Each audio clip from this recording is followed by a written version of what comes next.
Did I ever tell you guys about the time that we accidentally took a snake from Colossalcon in 2017? No? Well, let me tell you.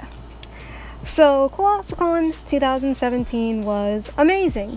It was very crowded and very drunk, but it was fun. It was one of the bigger conventions I had ever gone to, and as we left, I was happy.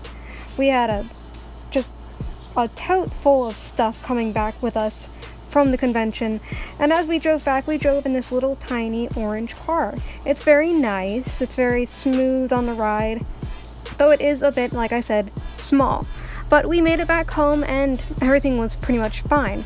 I just hugged my loot to my chest because of how many JoJo Bizarre Adventure figurines I had gotten from a guy who was willing to put down the price after I had already bought maybe 3 of his things and kept on coming around to his booth to buy more. Dude is pretty chill.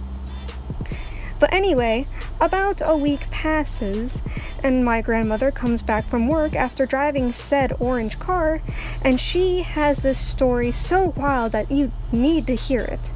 You see, as she was working at Lowe's, a woman, customer, as well as a few of her co-workers had come up to her, and the lady had asked and pointed directly at this orange car and asked if that was hers.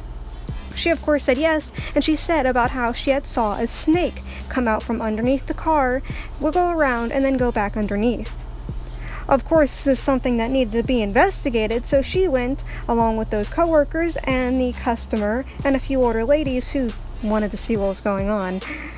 As they went and started opening up the car to look around, there was a snake. Yes, there was a snake. When you opened up the front part of the car to see the engine and all the other things, there was a snake. Of course, everybody screamed and did not want to touch it, and eventually a male co-worker had to come and try to get it out. But of course he couldn't.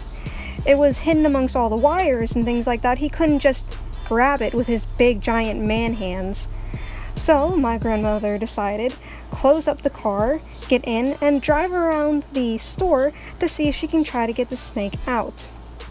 About the first turnaround, the snake popped right out of the car and landed straight onto the road.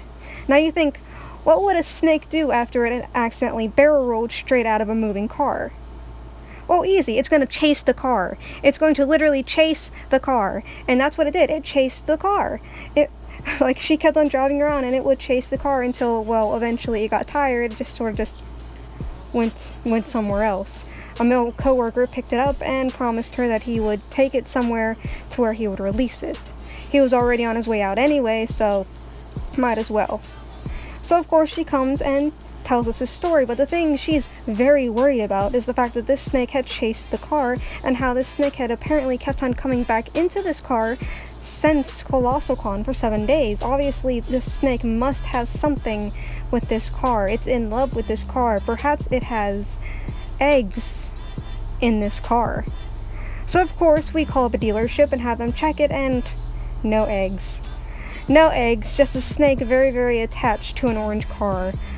We never did see the snake again, but on the bright side, our little mole problem that we had in our front garden mysteriously disappeared when we came back from Colossalcon.